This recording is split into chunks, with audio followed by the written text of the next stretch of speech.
Bonjour et bienvenue à un nouvel épisode un peu spécial du podcast Héritage où on parle de finances, de bourse, d'investissement, d'immobilier et de toutes sortes de choses. On est actuellement vendredi et il est 8h42, vendredi le 4 avril et on a vécu une chute des marchés hier. Cet épisode, encore une fois, est présenté par Céramique DF, donc qui nous aide avec toute la location du studio, qui nous aide à justement pouvoir mettre de la publicité pour continuer à promouvoir une bonne santé financière et justement l'éducation financière.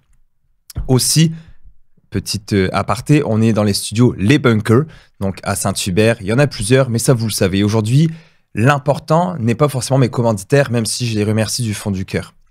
Aujourd'hui, on a une grosse chute des marchés, en fait depuis quelques jours, quelques semaines, avec l'arrivée de Trump au pouvoir à nouveau, ça a chuté. Cet épisode-là a été préparé rapidement en m'en allant dans l'auto ce matin sur le trajet, parce que je voulais un peu essayer de démystifier certaines choses et parce qu'il y a beaucoup de monde qui m'écrivent parce qu'ils ont extrêmement peur. Il y a quelque chose en bourse qui s'appelle le VIX, c'est le Fear and Greed Index et il est au plus haut depuis très très longtemps. Donc il y a l'indice 9 sur 10 au niveau de la peur des gens. Et c'est normal. Si on ne vivait pas de peur, on serait probablement pas là. Il y a une chose qu'il faut comprendre avant de commencer, c'est que on peut investir en bourse de différentes façons. Beaucoup de monde investissent en bourse. Peut-être que même vous investissez en bourse sans le savoir avec des assurances vie, avec vos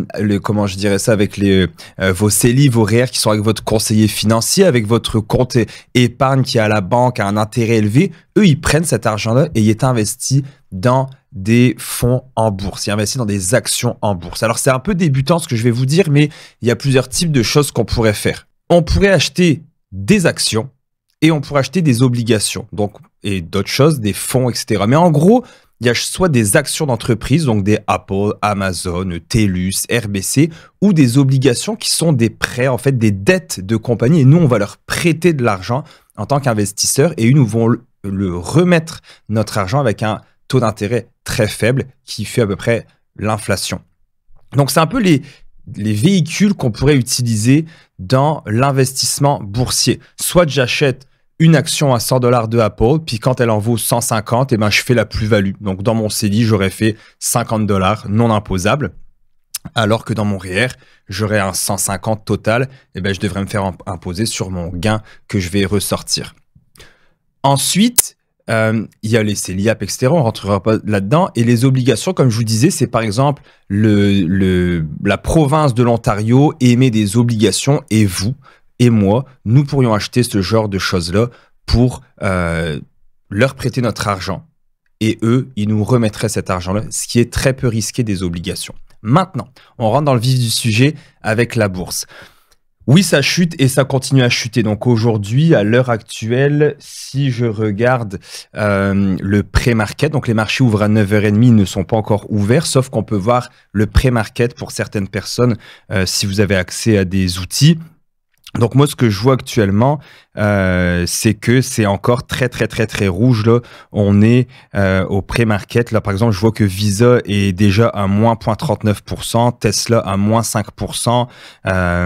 Beaucoup d'autres compagnies sont vraiment très très basses. On parle de Google à moins 3% aussi, Meta à moins 5%. Donc une deuxième journée rouge consécutive qui risque d'arriver.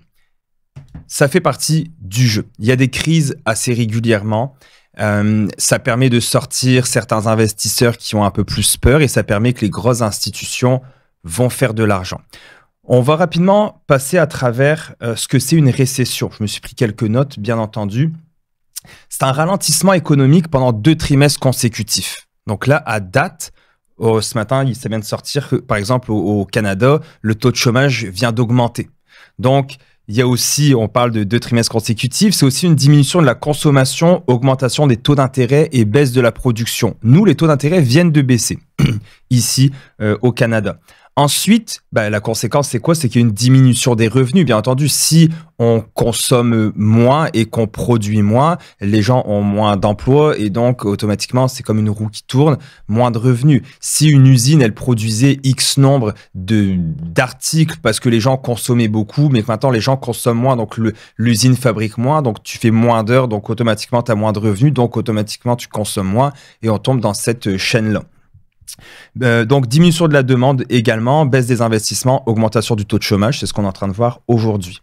Je vous ai dit déjà, diminution des revenus, perte d'emploi, augmentation des inégalités économiques. Il y a des crises statistiquement, je vous l'ai déjà dit, une correction boursière, donc 10%, c'est à peu près aux 18 mois, et une crise économique, donc vraiment une récession, arrive vraiment du 20-30% du sommet, arrive à peu près aux 10 ans. Moi, j'ai une opinion là-dessus qui n'est pas un fait, mais je pense qu'avec le nombre d'acteurs de plus en plus dans le marché, donc le nombre de personnes qui investissent de plus en plus d'une façon autonome et que la bourse est devenue quand même quelque chose qui est plus limité à une certaine élite, que monsieur et madame tout le monde peut investir, je pense qu'il va y avoir de plus en plus de mouvements et donc il va y avoir de plus en plus de crises qui vont arriver, c'est-à-dire des montées fortes et des descentes aussi rapides. Maintenant, il y a une chose qu'il faut comprendre dans tout ça, c'est que faut faire des clics. On le sait tous, on le voit de plus en plus. Si vous avez encore confiance aux médias traditionnels ou autres, j'en suis désolé pour vous parce que je pense que ça relève de beaucoup de naïveté. Ça prend des headlines, ça prend des gros titres. Alors oui, la bourse chute, mais est-ce qu'il y a quelqu'un qui est capable d'expliquer exactement si c'est les tarifs? Et si c'est les tarifs, pourquoi? Au niveau des tarifs douaniers de Trump, ça change beaucoup. Peut-être que ce que je vais vous dire aujourd'hui ne sera plus valable la semaine prochaine. Lui, ce qu'il est en train de faire, et pareil, je me suis pris des petites notes. En fait, c'est pas des tarifs pour tout le monde. Il veut remettre un certain équilibre. Donc, il fait du protectionnisme. Son truc, c'est America First. Je dis pas que c'est bien, je dis pas que c'est pas bien. Je pense qu'en fait, mon opinion, c'est que ça peut être correct, mais ça n'a pas été fait de la bonne façon, à moins que tout est prévu et que ça va continuer comme ça. Je pense que les crises profitent à certaines personnes.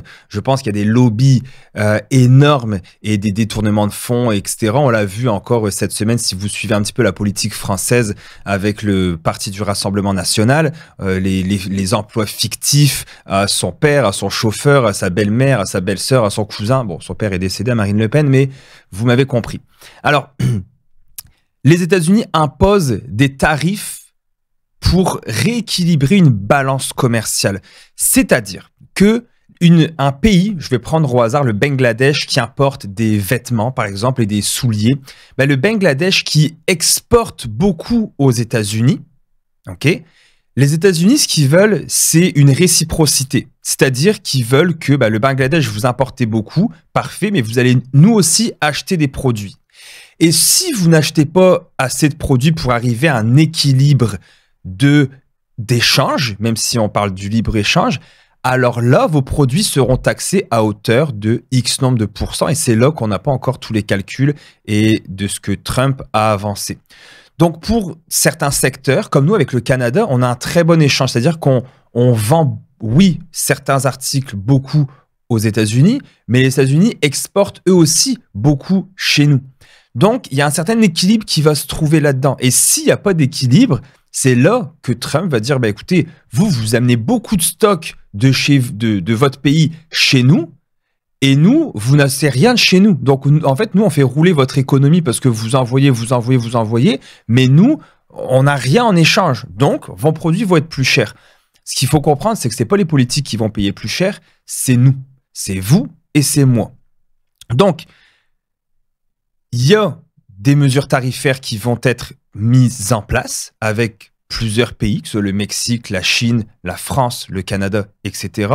Et ça, tout ça dans le but d'avoir un équilibre, je dirais, commercial au niveau des importations-exportations.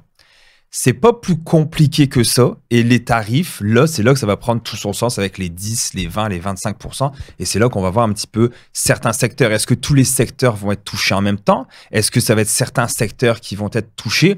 Le truc, c'est que ce matin, je voyais justement un post où est-ce qu'il parlait, il montrait les grandes lignes de tous les journaux. Et c'est des titres qui faisaient peur. Et je l'ai déjà dit plus souvent, ça prend des titres qui font peur. Ça prend, je l'ai dit au début d'épisode, ça prend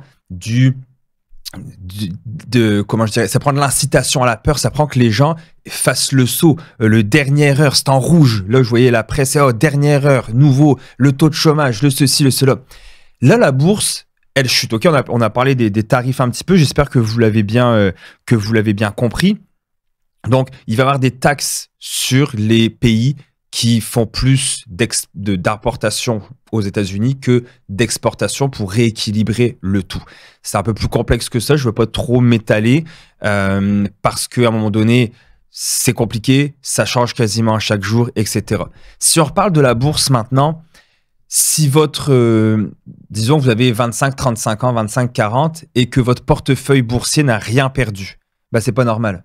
Parce que même si vous étiez avec un conseiller financier, un planificateur financier, vous devriez avoir perdu de l'argent dans votre portefeuille. Donc, l'argent n'est pas perdu à tout jamais puisque vous ne l'avez pas retiré. Mais en P&L, Profit and Loss, vous devriez avoir perdu des moins 3, moins 4, moins 5, moins 6%. C'est normal. Si vous n'avez pas perdu, vous n'êtes sûrement pas placé dans des bonnes choses. Donc, c'est-à-dire que oui, là, vous n'avez pas perdu, mais que tous ceux qui perdent en ce moment comme moi, nous, on fait du 10, 15, 20% depuis des années. Peut-être que vous faites du 0, 1, 2, 3%. Donc oui, vous n'avez pas perdu, mais en bout de ligne, vos rendements vont écoper de tout ça. Faut savoir que là, ça a chuté pas mal, mais on est encore quand même à moins 12, moins 15%. On a eu des chutes en 2008 à moins 50%. Donc là, le couteau, il tombe et je ne sais pas quand est-ce qu'il va se planter. Je n'ai pas l'information, j'aimerais ça l'avoir pour vous, mais je ne l'ai pas. Je ne sais pas non plus quand est-ce que ça va remonter. Donc, statistiquement, on dit qu'il faut continuer d'acheter. C'est vraiment, je l'ai déjà dit plusieurs fois, quand les marchés chutent comme ça, puis ça, vous pouvez envoyer cet épisode-là à des gens qui ne comprennent pas forcément la bourse, ça va juste équilibrer votre prix moyen. Si vous vous êtes bâti un portefeuille et qu'il n'y a rien qui a changé dans votre situation financière, ça ne sert à rien de vendre. Et là, j'en entends, oui, mais là, c'est Donald Trump qui est au pouvoir. Et je leur réponds, souvenez-vous de la Covid. J'ai 37 ans, je n'ai jamais vécu ça. Je n'ai jamais vécu d'enfermer les gens chez eux, d'avoir un passeport pour sortir, d'avoir une obligation vaccinale parce que sinon je perdais mon travail. Je n'ai jamais vécu ça. Là, quand on a parlé de la Covid, moi, c'est là que j'ai fait beaucoup d'argent parce qu'on a investi massivement avec mon épouse. Mais là, la Covid, j'aurais pu dire, ouais, ok, c'est vrai que tu as peut-être raison. Tu as peut-être raison que là, c'est peut-être la fin du monde. Mais actuellement, c'est une guerre économique. C'est pas plus complexe que ça, techniquement parlant. Avant ça, on a vécu la bulle de l'an 2000, la bulle technologique. En 2008, c'était toutes les banques qui ont fait faillite avec les subprimes et les hypothèques qui étaient très, très mal faites aux États-Unis et qui ont enchaîné l'effondrement un peu des marchés financiers. On a eu 2018 le Brexit. On a un pays qui se sépare de l'Union européenne avec des référendums, des manifestations, etc. Là aussi, on aurait pu dire, ouf, ouais, t'imagines comment ça... Parce qu'on a eu en 2018 une bonne chute, je pense que de à peu près moins 18% vers le mois d'octobre-novembre.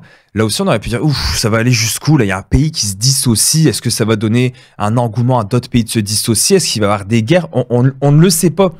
Là, moi, personnellement, ça ne m'inquiète pas. On parle tout le temps que la bourse fait du 10% par année, etc. C'est vrai, mais il y a des années à moins 20, des années à plus 20, des années à moins 30 et des années à plus 30.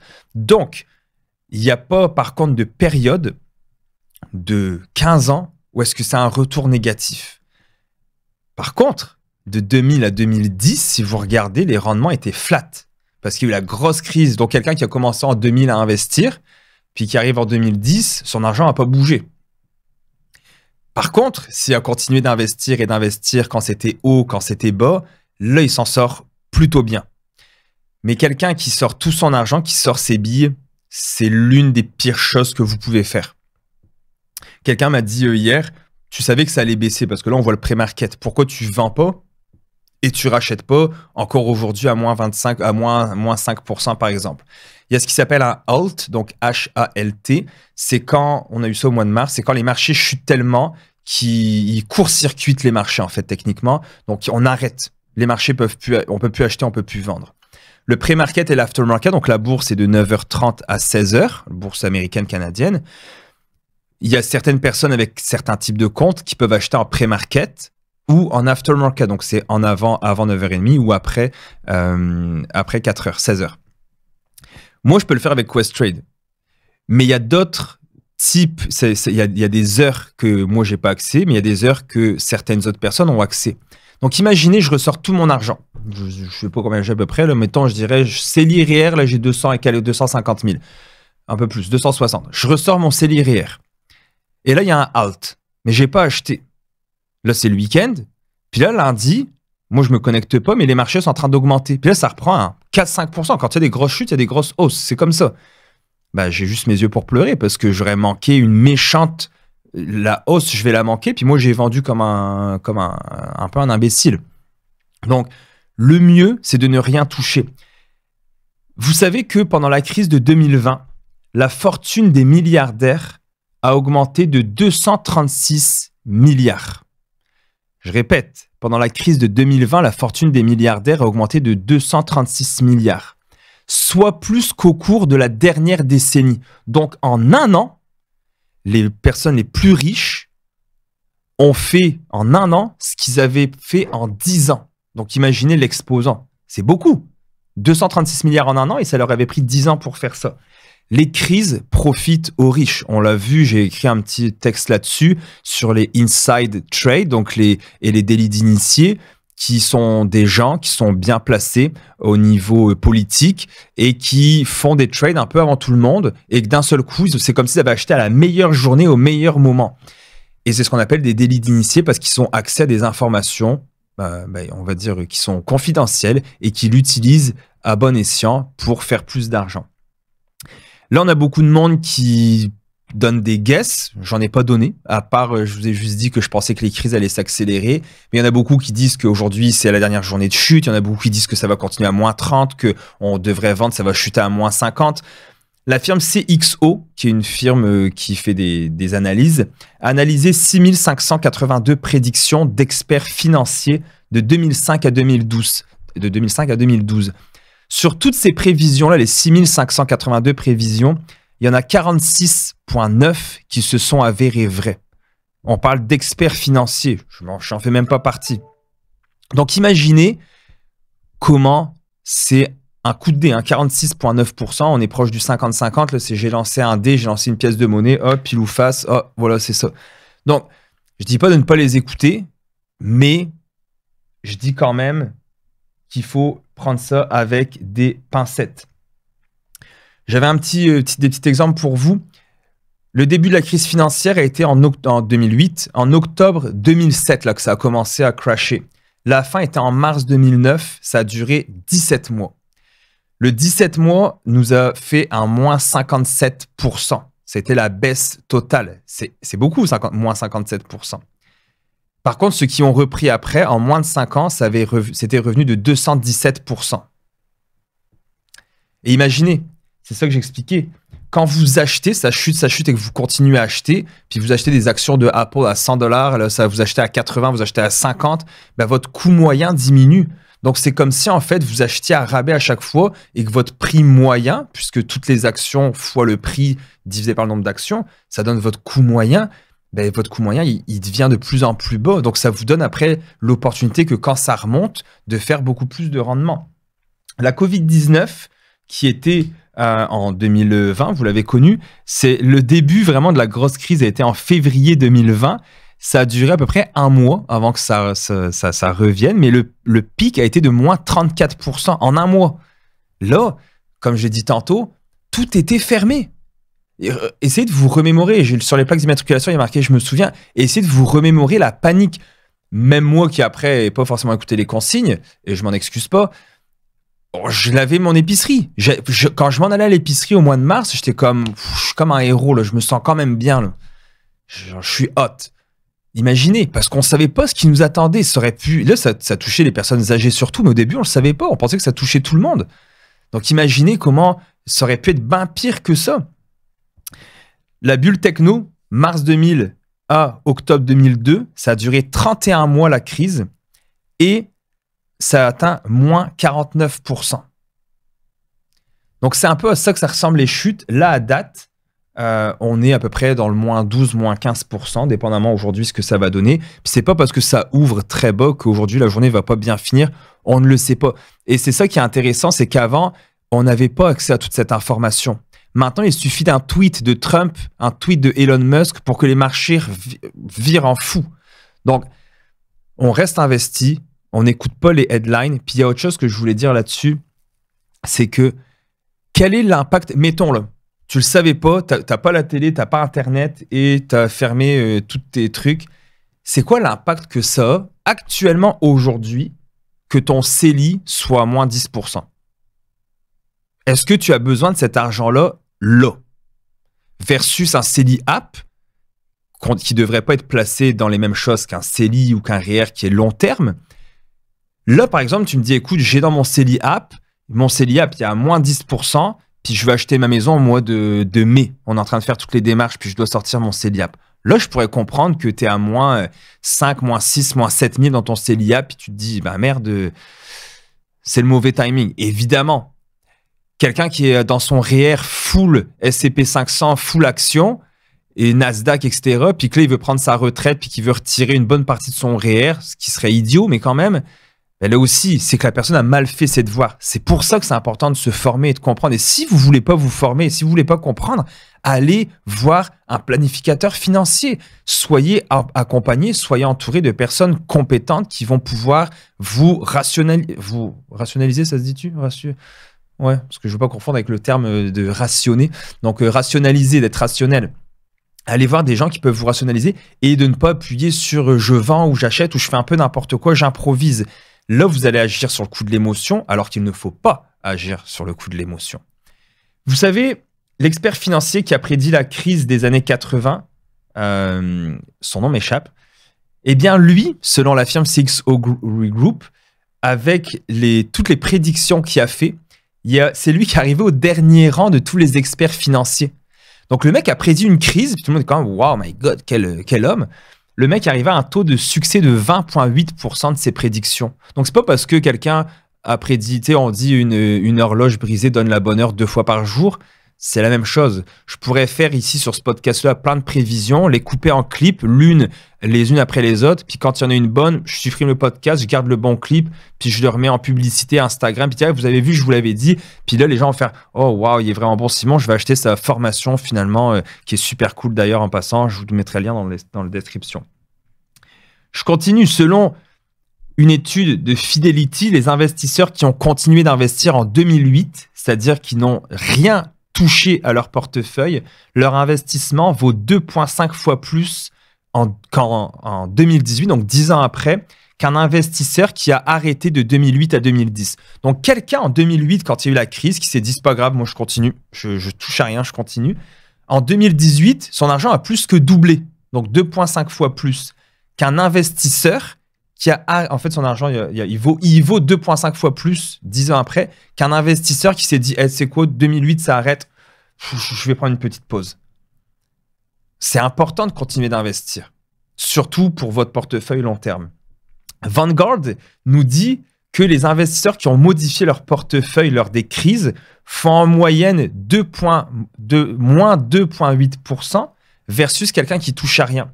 Parce que quelqu'un qui se dit, OK, ouais, let's go, faut que je modifie mon portefeuille, je vais aller dans de l'or, je vais acheter de l'argent, je vais acheter des secteurs, je vais vous en parler après des secteurs défensifs, ben, la personne va perdre moins 2,8% versus quelqu'un qui se dit, moi, mon plan de match, c'était 60% de S&P 500, 20% de Nasdaq, 10% de XIU, 10% de XST. C'est mon portefeuille que j'ai décidé en 2022, quand ça allait bien, quand j'avais cet âge-là. Qu'est-ce qui a changé dans ma vie? Rien du tout. Donc, pourquoi je rebalancerais mon portefeuille? Parce que Trump a annoncé des tarifs qui rentrent en vigueur comme là. Je sais même pas, est-ce que ça va continuer? Est-ce que ça va s'arrêter? On le sait pas. Et selon une étude de Goldman Sachs, que j'arrive pas à le dire, désolé, les investisseurs qui recherchent des entreprises fragiles en période de crise font un rendement inférieur à ceux qui investissent dans des compagnies solides. Et en fait, en bourse, c'est l'appât du gain. Il y a le FOMO, il y a l'appât donc le fear of missing out, il y a l'appât du gain et il y a merde, mon voisin va faire plus d'argent que moi, donc lui il investit en crypto. S'il fait de l'argent, ça va me faire chier, donc moi aussi je vais investir en crypto. Et il y a tout ça qui est important à prendre en considération et qui est quand même grave et important. Donc, touchez à rien. Essayez pas de chercher le coup de circuit. La bourse, si vous avez très peu d'argent et que vous mettez en bourse, vous vous rendrez pas multimillionnaire. Là. C'est pas possible. C'est pas comme ça que la bourse fonctionne. Vous êtes mieux d'aller dans la crypto, dans peut-être l'entrepreneuriat si vous êtes en mesure de le faire, ou peut-être dans l'immobilier si vous avez le temps et les compétences. Mais là, il y a quand même certaines barrières à l'entrée pour l'immobilier versus la bourse. Mais ne touchez à rien. Ce que je voulais vous dire, c'est qu'en 2020, l'année a commencé avec le mois de mars, on était à moins 23%. On a fini l'année 2020 à 16%. En 2009, on a commencé l'année à moins 16% et on a fini l'année à 24%. Le début d'une chose n'est pas la fin. Ça, on le sait tous. Maintenant, pour finir, comme je l'ai dit, ce n'était pas un épisode qui est très structuré parce que ça se passe là. Donc moi, c'était ce matin dans l'auto que j'ai réfléchi. Je vous ai mis, il y a plusieurs secteurs qu'on appelle des secteurs défensifs en période de crise. Il y en a 4, je vais vous les dire. Le premier s'appelle XHC. Donc, c'est un fonds négocié en bourse. Si vous ne le savez pas, un fonds négocié en bourse, c'est ce qui englobe plein de compagnies. Donc, un fonds négocié en bourse, vous pourriez avoir un fonds négocié en bourse qui englobe les 6 banques canadiennes. Je pourrais avoir un fonds négocié en bourse qui englobe toutes les compagnies US, un autre fonds qui englobe toutes les compagnies internationales, un fonds qui englobe l'agriculture. Vous avez compris le principe. Là, un des secteurs défensifs, c'est le secteur de la santé. Ça s'appelle XHC. 72% de ce fonds-là vient des US, 7% en Suisse, et il a fait à peu près 12% en 10 ans. Ce qui est quand même pas mal, 12% de rendement année après année. Hein, si on, c'est pas 12% seulement, dans le fond, 12% tu divises par 10. Non, c'est sur 10 ans, vous auriez fait comme 12% année après année. L'autre secteur qui est très défensif, c'est XST, c'est les biens de consommation de base. XST, c'est du canadien, donc on retrouve toutes les épiceries canadiennes, Saputo, Couche-Tard, etc. et qui nous a fait du 10% depuis 2011. L'autre secteur qui va assez bien au niveau défensif, c'est la consommation discrétionnaire. Ça s'appelle XCD. C'est 57% vient des États-Unis, 12% du Japon, 8% de la Chine. Et depuis 2013, le rendement est de 10,11%. Et ça, ça vient de ce matin, les chiffres que je vous dis, incluant la chute. Donc, XCD va regrouper tous les marques comme Nike, Starbucks, etc. C'est des biens de consommation discrétionnaires. L'autre fonds qui est très défensif, c'est l'agriculture. Ça s'appelle COW, comme une vache, C-O-W. 79% du fonds est aux US, 6,5% en Italie. Et COW a fait 9% sur les 10 dernières années. Donc, comme je dis, c'est 9% annuel si on faisait une moyenne. Donc, votre argent a fait 9% année après année. Et le dernier, c'est les services aux collectivités. Donc, tout ce qui est électricité, services publics, etc. Ça s'appelle XUT. Et en fait, par exemple, c'est 41% de ce fonds-là, c'est dans des services d'électricité, travaux publics, etc. Et ce fonds-là a fait 7,16% en 10 ans.